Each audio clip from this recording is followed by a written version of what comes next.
अस्सलाम वालेकुम। आज का हमारा टॉपिक है सेल मेम्ब्रेन।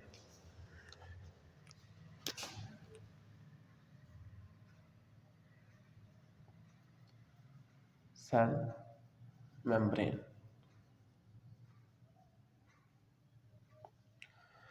तो सेल की जो मेम्ब्रेन्स होंगी, जितनी भी सेल्स की मेम्ब्रेन है उन्हें कलेक्टिवली हम कहेंगे सेल मेम्ब्रेन। और मेम्ब्रेन है क्या? मेम्ब्रेन कोई भी पर्दा है या कोई भी ऐसी चीज़ जो कि किसी चीज़ को अलहदा करती है, उसे हम मेम्ब्रेन कह देते हैं। जैसे अगर आप ऑयल जो है उसको पानी के ऊपर लें तो पानी में हल नहीं होगा, उसके ऊपर एक तह सी बना देगा, एक लेयर बना देगा, तो वो हमारे पास एक मेम्ब्रेन है। अगर फीमेल्स को देखा जाए तो वो दुपट्टा लेती है तो वो भी क्या है? मेम्ब्रेन। अक्सर घर में पर्दे लगे होते हैं, वो भी हमारे पास मेम्ब्रेन्स हैं। अब फर्दर आगे चलने से पहले मैं आपको बता दूं कि हमारे पास सब एटॉमिक पार्टिकल्स जो हैं, सब एटॉमिक पार्टिकल्स इसमें आ जाएंगे हमारे पास प्रोटॉन, इलेक्ट्रॉन और न्यूट्रॉन।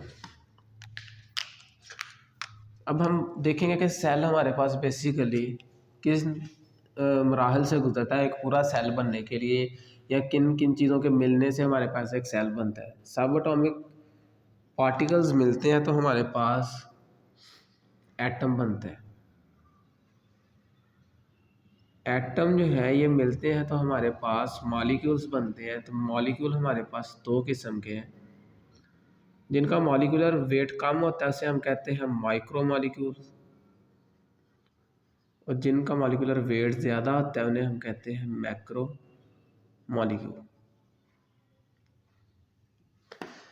बेसिकली माइक्रो मॉलिक्यूल ही मिलते हैं तो हमारे पास मैक्रो मॉलिक्यूल्स बनते हैं। मैक्रो मॉलिक्यूल्स मिलेंगे तो हमारे पास मेम्ब्रेन्स बनेंगे।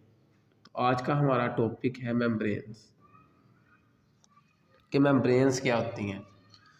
तो फर्दर हम चलेंगे अभी, चूँकि हम सिर्फ मेम्ब्रेन वाले टॉपिक पे हैं तो हम इसी को अभी डिस्कस करेंगे। तो मेम्ब्रेन आगे अब हमारे पास मिलती है तो हमारे पास ऑर्गेनेल्स बनते हैं। ऑर्गेनेल्स मिलते हैं हमारे पास तो हमारे पास एक सेल बनता है। सेल को हम कहते हैं कि ये स्ट्रक्चरल और फंक्शनल यूनिट है लिविंग ऑर्गेनिज्म का, यानी लाइफ जो है स्टार्ट होती है सेल से, सेलुलर लेवल पे। इसके ऊपर ये जितने भी हमारे पास कंपोनेंट हैं सेल के, अगर ये इंडिविजुअली देखे जाएं तो ये हमारे पास नॉन लिविंग है। और लाइफ सेल से स्टार्ट है तो सेल हमारे पास एक लिविंग थिंग कह सकते हैं हम इसे। तो आज का हमारा टॉपिक है कि मेम्ब्रेन्स क्या है और ये कैसे बनती हैं।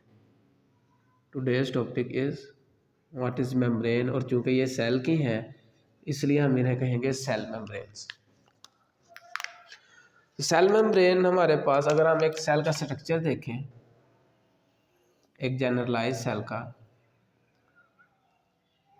तो इसके पास एक ये सबसे आउटर कवरिंग है या एक सबसे आउटर लेयर है, एक तह है, जिसे हम कह रहे हैं कि ये सेल मेम्ब्रेन है। और सेल के अंदर उसका प्लाज्म होता है। प्लाज्म का मतलब होता है फ्लूइड। और सेल को हम कहते हैं साइटो भी कह देते हैं, यानी सेल के लिए एक लफ्ज़ इस्तेमाल होता है जिसे हम कहते हैं साइटो। तो चूँकि हम अभी डिस्कस कर रहे हैं सेल के बारे में तो इसे हम कहेंगे साइटोलॉजी। तो ये सेल मेम्ब्रेन बेसिकली हम स्टडी कर रहे हैं सेल की, तो इसे क्या कहेंगे? साइटोलॉजी। तो साइटोलॉजी में हम पढ़ रहे हैं कि सेल मेम्ब्रेन्स क्या है। तो प्लाज्म है, ये हमारे पास फ्लूइड है सेल का, ये देखें ये फ्लूइड मौजूद है। उसके अलावा सेल अगर हमारे पास है तो इसका अपना जेनेटिक मटेरियल भी होगा। अगर तो प्रोकैरियोटिक सेल है तो उसका डीएनए या जेनेटिक मटेरियल उसके साइटोप्लाज्म में ही डिस्पर्स होगा। साइटोप्लाज्म क्या है ये नेक्स्ट टॉपिक में हम डिस्कस करेंगे। और इसको कवर किया हुआ है दो मेम्ब्रेन्स ने जिन्हें हम न्यूक्लियर इन्वेलप कहते हैं, क्योंकि ये हमारे पास न्यूक्लियर न्यूक्लियस को बनाती हैं। तो इन इन्वेलप को, जो कि न्यूक्लियस को बना रहा है, इसको हम कहते हैं न्यूक्लियर इन्वेलप। इसको भी हम फर्दर डिस्कस नेक्स्ट सेशंस में करेंगे। तो अगर हम देखें, चाहे प्रोकैरियोटिक सेल है चाहे यूकैरियोटिक सेल है, उसमें उसकी ये आउटर लेयर ज़रूर मौजूद है, आउटर कवरिंग या आउटर मेम्ब्रेन जो है लाजमी मौजूद है। उसके अलावा साइटोप्लाज्म भी है उसके पास। साइटो का मतलब सेल और प्लाज्म का मतलब फ्लूइड। तो सेल का जो प्लाज्म है इसे साइटोप्लाज्म कहते हैं। और उसके पास अपना जेनेटिक मटेरियल भी है, यानी डीएनए। जेनेटिक मटेरियल जो है हमारे पास, ये प्रोकैरियोटिक सेल के पास भी होगा, यूकैरियोटिक सेल के पास भी। प्रोकैरियोटिक सेल जो है हमारे पास, इसके पास एक इन्वेलप होती है, सॉरी यूकैरियोटिक सेल में इन्वेलप होती है, लेकिन प्रोकैरियोटिक सेल जो है उसका डीएनए ऐसे ही बिखरा होता है साइटोप्लाज्म के अंदर। तो आज का जो बेसिक हमारा टॉपिक है वो है आउटर कवरिंग, जो हमने डिस्कस करनी है। उसके अलावा न्यूक्लियस की ये जो इन्वेलप है ये किसकी बनी है। तो ये तमाम की तमाम इन्वेलप्स जो हैं इनको कलेक्टिवली हम कहते हैं सेल मेम्ब्रेन। इनको कलेक्टिवली क्या कहते हैं, सेल मेम्ब्रेन। और ये सेल मेम्ब्रेन किसकी बनी है, अब इसको हम डिस्कस करते हैं कि सेल की कंपोजिशन सेल मेम्ब्रेन की क्या है। जब केमिकल एनालिसिस किया गया, देखा गया कि कौन कौन से केमिकल्स या कौन कौन सी चीज़ें जो हैं मिल के बना रही हैं सेल मेम्ब्रेन को, यानी ये जो हमारे पास मौजूद होती है इलेक्ट्रॉन माइक्रोस्कोप, उसके नीचे जब देखा गया तो पता चला कि ये बेसिकली दो मेन कंपोनेंट से मिलके बनी है, जिसे एक तो लिपिड है और दूसरे हमारे पास हैं प्रोटीन। लिपिड क्या है पहले आप उसको देख लें। तो लिपिड जो है हमारे पास, इसके दो हिस्से हैं, एक ऊपर वाला और एक नीचे वाला। ये वाला एंड जो है ये पानी को पसंद करता है, तो इसे हम कहेंगे हाइड्रोफिलिक, हाइड्रोफिलिक। और ये एंड जो है ये पानी को ना पसंद करता है, इसे हम कहेंगे, इसे फोबिया है पानी का, तो इसे कहेंगे हाइड्रोफोबिक। तो हाइड्रा जो है उसका मतलब है वाटर। तो हाइड्रोफिलिक एंड है और दूसरा हाइड्रोफोबिक एंड है। अब ये एंड इस तरह ओरिएंट होगा कि जहाँ पे पानी होगा उस साइड को इसका हाइड्रोफिलिक एंड होगा, और जहाँ पे पानी नहीं है वहाँ पे हाइड्रोफोबिक एंड होगा। लेकिन यहाँ पे अगर एक लिपिड को देखा जाए तो यहाँ पे मसला है कि पानी जो है, साइटोप्लाज्म भी बेसिकली हमारे पास वाटर ही होता है, तकरीबन 70 to 90%, ये भी हमारे पास वाटर है। और जो इन्वायरमेंट है ये सेल का, ये भी वाटर ही होता है, वाटर ही होता है। तो अब दोनों साइड पे वाटर है, साइटोप्लाज्म में भी और इन्वायरमेंट में भी, दोनों साइड्स पे पानी है। तो अल्लाह ताला ने क्या किया है कि लिपिड्स की दो लेयर बना दी है। तो वो वाली साइड लिपिड्स की जो कि हाइड्रोफिलिक है, यानी वाटर लविंग है, वाटर को पसंद करती है, वो हमारे पास वाटर वाली साइड पे होगी, यानी साइटोप्लाज्म और इन्वायरमेंट की साइड पे, साइटोप्लाज्म और इन्वायरमेंट की साइड पे। और वो वाली जो पानी को हेट करती है, पसंद नहीं करती, जैसे पानी का फोबिया यानी हाइड्रोफोबिक एंड जो है वो एक दूसरे की तरफ ओरिएंट हो जाएंगे। तो जब केमिकल एनालिसिस किया गया इलेक्ट्रॉन माइक्रोस्कोप के नीचे, इस मेम्ब्रेन को देखा गया, तो पता चला कि मेम्ब्रेन जो है वो लिपिड की दो लेयर से मिलके बनी है। लिपिड्स की दो लेयर्स हैं जिनके मिलने से ये हमारे पास वजूद में आई है। और इसके अंदर कहीं कहीं पे प्रोटीन्स मौजूद हैं, कहीं कहीं पे प्रोटीन्स मौजूद हैं, ये लें।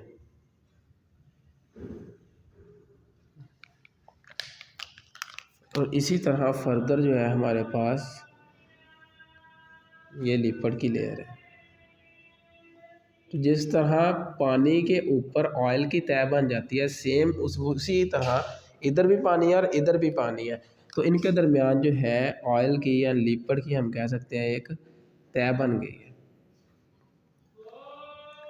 ये हमारे पास लिपिड। अब कुछ प्रोटीन्स जो हैं वो सेल की पेरिफेरी पे मौजूद होती हैं। पेरिफेरी से मुराद है बाउंड्री। जैसे ये वाइट बोर्ड है तो ये इसकी बाउंड्री है, इसकी पेरिफेरी है। या हम क्रिकेट जो है उसको देखते हैं, मैच को खेलते भी हैं, तो उसमें एक हद मुकर्रर की होती है कि इससे पार अगर गेंद जाएगी तो 6 हो जाएगा। अगर मतलब जो गेंद है हमारे पास रोल करती हुई जाएगी तो फिर 4 हो जाएगा। तो वो जो बाउंड्री हमने मुख्तस की होती है वो बेसिकली हमारे पास उसकी पेरिफेरी होती है, तो बाउंड्री को ही हम पेरिफेरी भी कह देते हैं। तो प्रोटीन की मौजूदगी जो है मेम्ब्रेन की पेरिफेरी पे भी है, यानी उसकी बाउंड्रीज पे भी है। तो ये देखें, ये हमारे पास लिपिड जो है उनकी लेयर्स हैं, इसी तरह ये फर्दर चलेंगी और यहाँ पे प्रोटीन के आगे फर्दर फिर से हमारे पास लिपिड और अंदर वाली साइड पे भी प्रोटीन्स मौजूद होंगे। तो यहाँ पे हमारे पास ये एक मेम्ब्रेन का सिंपल सा जनरलाइज स्ट्रक्चर बन गया है जिसे हम कह रहे हैं सेल मेम्ब्रेन। तो अब इसको हम एक दफ़ा लेबल कर लेते हैं। तो हमारे पास 2 लेयर्स हैं, बाई लेयर्स हैं लिपिड्स की, जिसे हम कहते हैं लिपिड बाई लेयर। 2 लेयर्स हैं लिपिड्स की। अब देखें, इसके अलावा प्रोटीन्स मौजूद हैं। कुछ प्रोटीन हैं जो कि एम्बेडेड हैं, धंसी हुई हैं किसके अंदर, इन लिपिड्स की लेयर के अंदर। तो चूँकि ये आर पार हो गई हैं, ट्रांस कर गई हैं, इसको आर पार कर गई हैं, तो इन्हें हम कहते हैं ट्रांस प्रोटीन्स या इंट्रिंसिक प्रोटीन्स। वो प्रोटीन्स जो कि आर पार हो गई हैं मेम्ब्रेन के, उसे कहेंगे ट्रांस प्रोटीन। और वो प्रोटीन्स जो कि पेरिफेरी पे मौजूद है, जैसे ये और ये वाली प्रोटीन, इन्हें हम कहेंगे पेरिफेरल प्रोटीन, जो कि पेरिफेरी पे मौजूद है, पेरिफेरल प्रोटीन। अब ये हमारे पास एक मॉडल आ गया जिसे हम कहते हैं कि ये हमारे पास फ्लूइड मोज़ेक मॉडल है। इस मॉडल का नाम क्या है, फ्लूइड मोज़ेक मॉडल। तो फ्लूइड हमारे पास वो चीज़ होती है जो कि फ्लो कर सके, बह सके, उसे हम कहते हैं कि ये हमारे पास एक फ्लूइड है। तो पानी के मॉलिक्यूल किस तरह से मूव करते हैं, अगर हम एक छोटी सी पटरी बना लें और उसकी साइड पे दीवारें हैं तो छोटी छोटी खड़ी कर दें और काफ़ी ज़्यादा बंटे लें और उनको उसमें फेंक दें, तो क्या होगा कि बंटे एक दूसरे के ऊपर रोल करते चले जाएंगे, आगे से आगे से आगे। इसी तरह फ्लूइड जो है या लिक्विड जो है, उनके वो कैसे फ्लो करते हैं कि उनके मॉलिक्यूल्स एक दूसरे के ऊपर चढ़ते जाते हैं और आगे को फ्लो करते रहते हैं। तो इस तरह हमारे पास फ्लूइड जो है मूव करते हैं। तो लिपिड यानी ऑयल, तेल जो है वो भी हमारे पास क्या है, फ्लूइड है। तो ये लिपिड जो है अपनी यहाँ पे जगह चेंज कर सकते हैं, ये लिपिड इधर भी आ सकता है और ये लिपिड इधर भी आ सकता है। सेम ये सारे लिपिड जो है एक दूसरे के साथ अपनी जगह जो है शफल कर सकते हैं। तो इसका मतलब ये फ्लो कर सकते हैं, तो हम कहेंगे इसके लिए टर्म इस्तेमाल करेंगे फ्लूइड, ठीक है।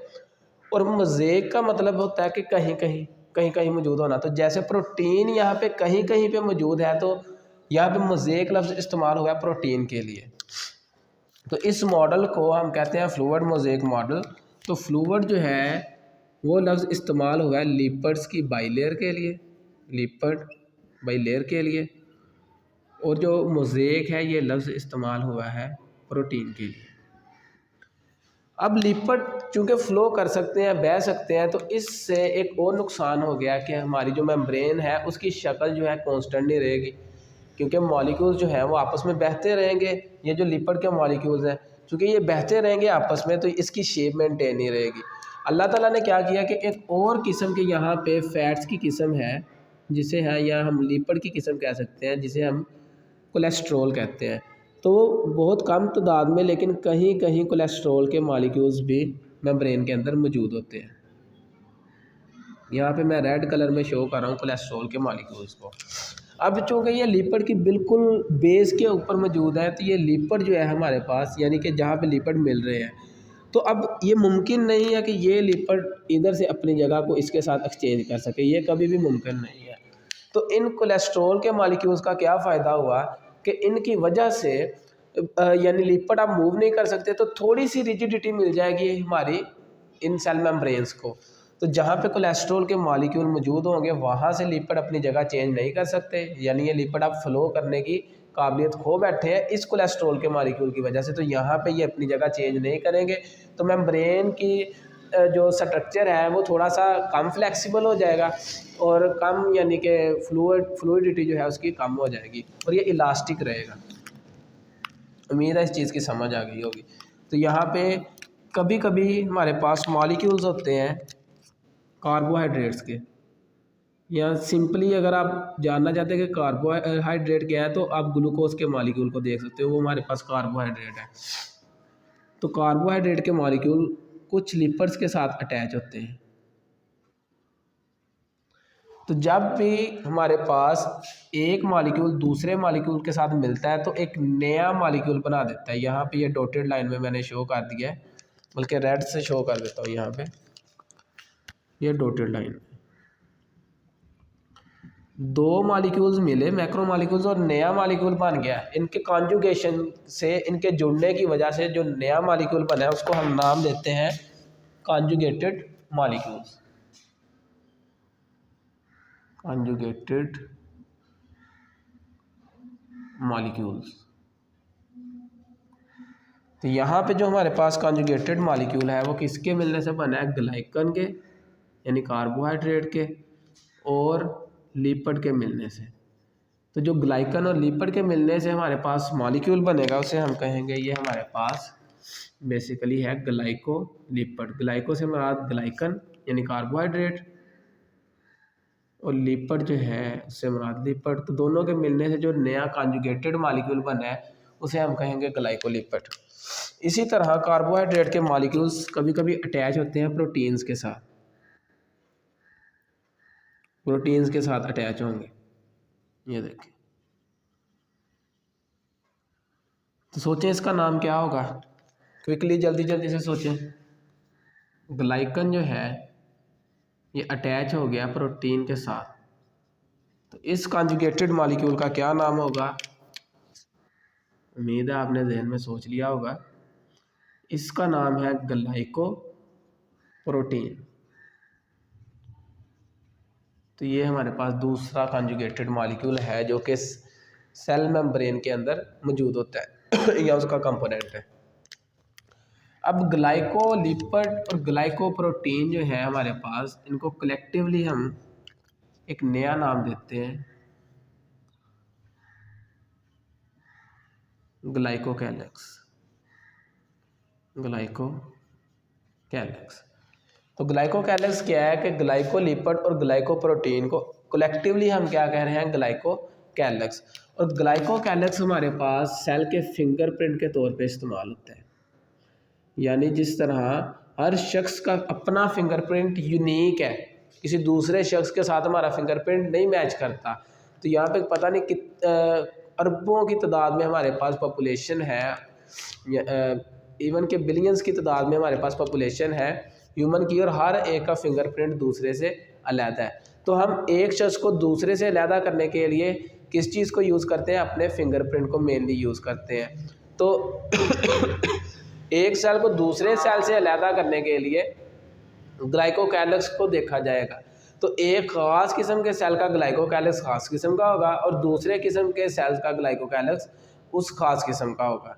ठीक है, तो ग्लाइकोकैलेक्स जो है इस्तेमाल होता है as a fingerprint of cell, cell के फिंगरप्रिंट के तौर पे इसे यूज़ किया जाता है। अब देखें, यहाँ पे हमने देखा कि मैक्रो मॉलिक्यूल्स मिलेंगे और क्या बनाएंगे? मेम्ब्रेन्स। तो ये हमारे पास लिपिड जो है ये हमारे पास मैक्रो मॉलिक्यूल है, ये हमारे पास जो प्रोटीन्स हैं ये हमारे पास मैक्रो मॉलिक्यूल्स हैं। उसके अलावा ये हमारे पास कोलेस्ट्रॉल एक मैक्रो मॉलिक्यूल है। ये जो हमारे पास कार्बोहाइड्रेट्स जो हैं ये हमारे पास मैक्रो मॉलिक्यूल्स हैं। तो मैक्रो मॉलिक्यूल्स मिले और क्या बने? मेम्ब्रेन्स। तो अगर हम देखें यहाँ पे सेल के कंपोजिशन को, कंपोजिशन ऑफ सेल, तो ये चार चीज़ों के मिलने से बनी है। लिपिड बाइलेयर यानी लिपिड्स की दो लेयर्स है। उसके अलावा हमारे पास प्रोटीन्स हैं, ट्रांस प्रोटीन्स या ट्रांस मेम्ब्रेन प्रोटीन्स और दूसरी पेरिफेरल प्रोटीन्स। उसके अलावा हमारे पास मौजूद है कार्बोहाइड्रेट के मॉलिक्यूल, या हम कह सकते हैं कि ग्लूकोज की मिलने से जो बनते हैं उन्हें हम कार्बोहाइड्रेट ही कहते हैं, और या फर्दर हम कह सकते हैं बेसिकली मेन जो सोर्स है हमारे पास कार्बोहाइड्रेट का वो प्लांट्स हैं। उसके अलावा हमारे पास यहाँ पे कोलेस्टेरॉल मौजूद है जिसका काम क्या है, रिजिडिटी को कम करना। तो यहाँ पे लिख देते हैं कोलेस्ट्रॉल का फंक्शन क्या है कि इसने रिजिडिटी को कम करना है, सॉरी फ्लूइडिटी को कम करना है। लेसन द फ्लूइडिटी और रिजिडिटी ज़्यादा करेगा। Lessen the fluidity of membrane, fluidity of cell membrane, CM लिख दिया सेल मेम्ब्रेन। अब यहाँ पे प्रोटीन्स का क्या काम है। अब पानी जो है हम जानते हैं कि वो ऑयल के, यानी ऑयल जो है पानी में हल नहीं होता, तो पानी के मॉलिक्यूल ऑयल में से नहीं गुजर सकते। तो ऑयल जो है ये लिपिड जो है हमारे पास बेसिकली ऑयल की ही टाइप है, तो इसमें से पानी गुजर नहीं सकता। इसके लिए क्या है कि यहाँ पे सुराख मौजूद है जो कि प्रोटीन्स के मिलने से बने हैं। जैसे फ़र्ज़ करें एक प्रोटीन, दूसरी, तीसरी और चौथी, इनके मिलने से यहाँ पे एक सुराख बन गया है। इस सुराख को हम कहते हैं पोर, ठीक है। तो चूँकि यहाँ से एक्वा गुजरेगा, अगर बाहर पानी के मॉलिक्यूल्स हैं, साइटोप्लाज्म जो है हमारे पास ये भी बेसिकली क्या है, वाटर ही है। तो पानी जो है अंदर बहुत ज़रूरी है ताकि साइटोप्लाज्म की कंपोजिशन जो है मेंटेन रहे। तो क्या होगा कि हमारे पास उसके अलावा चार्ज्ड आयन जो है हमारे पास वो भी इजीली जो है पानी के अंदर हल हो जाएंगे। जैसे NaCl जो है नमक हमारे पास, तो पानी के हमारे पास मॉलिक्यूल जो हैं वो गुजरेंगे इन पोर्स में से जो बेसिकली प्रोटीन्स के मिलने की वजह से बने हैं। तो ये पोर्स जो हैं हमारे पास प्रोटीन्स ने बनाए हैं, तो इनमें से पानी गुजरा है तो इन्हें हम नाम देंगे एक्वा पोर। और चूँकि ये प्रोटीन्स जो है हमारे पास इस पोर को बना रही हैं, तो इन प्रोटीन्स को हम कहेंगे एक्वापोरिन्स। इन ट्रांस प्रोटीन जो स्पेसिफिकली यहाँ पे मैंने बनाई है इसे हम कहेंगे एक्वापोरिन, के वो प्रोटीन्स जो कि ऐसा पोर बना रही हैं जिसमें से पानी के मॉलिक्यूल गुजरेंगे उसे कहेंगे एक्वापोरिन। और उसके अंदर जो है हमारे पास आयन भी डिसॉल्व होंगे, और वो सब्सटेंसेस जो लिपिड में से इजीली गुजर सकती हैं वो यहीं से इजीली गुजर जाएंगी। तो यहाँ पे अब हम फंक्शन लिखते हैं सेल मेम्ब्रेन का फंक्शन। कुछ ऐसी चीज़ें हैं जो सेल के बाहर वाले एनवायरनमेंट में हैं जो कि सेल को नहीं चाहिए। वो चीज़ें जो सेल को जिसकी ज़रूरत नहीं है, तो मेम्ब्रेन क्या करेगी, उन चीज़ों को गुजरने नहीं देगी अपने में से, लेकिन जिन चीज़ों की ज़रूरत है उनको अपने में से गुजार देगी, ठीक है। तो कुछ चीज़ों को गुजरने दे रही है, लेकिन कुछ केमिकल्स ऐसे हैं जिनकी ये फेंसिंग कर रही है, उनको रोक रही है। तो हम लिख सकते हैं कि ये हमारे पास सेमी परमिएबल मेम्ब्रेन है। सेमी का मतलब होता है हाफ परमिएबल, यानी कुछ को इजाज़त दे रही है गुजरने की, ज़्यादातर केमिकल्स को बाहर ही फेंस कर रही है यानी रोक रही है। तो ये एक्ट करती है सेमी परमिएबल के तौर पे, मेम्ब्रेन के तौर पे। और इसका फ़ायदा क्या है कि ये कंपोजिशन जो है, कंपोजिशन ऑफ सेल साइटोप्लाज्म, के सेल के साइटोप्लाज्म की कंपोजिशन जो है उसको मेंटेन करती है, या हम कह सकते हैं सेल के इंटरनल स्ट्रक्चर की कंपोजिशन जो है उसको मेंटेन करती है। उसके अलावा यहाँ पे जो प्रोटीन्स होती हैं, कुछ पेरिफेरल प्रोटीन्स, इन पे कुछ ख़ास किस्म के रिसेप्टर होते हैं। रिसेप्टर से मुराद जो किसी चीज़ को रिसीव करेगा। अगर किसी एक सेल ने दूसरे सेल को सिग्नल भेजना है तो वो केमिकल्स की फॉर्म में भेजेगा, और ये केमिकल जो है इस रिसेप्टर के ऊपर जाके अटैच होगा और सेल के अंदर वाली जो प्रोटीन्स है उसके अंदर चेंजिंग होगी, और ऐसे सेल को इंफॉर्मेशन मिलेगी कि ये फ़लाँ सेल जो है उसने ये मैसेज भेजा है। तो ये एज आ हम कह सकते हैं मैसेंजर भी इस्तेमाल हो रही है, सेल टू सेल कम्युनिकेशन में हेल्प कर रही है, सेल टू सेल कम्युनिकेशन में हेल्प कर रही है। तो ये आज का हमारा टॉपिक था सेल मेम्ब्रेन।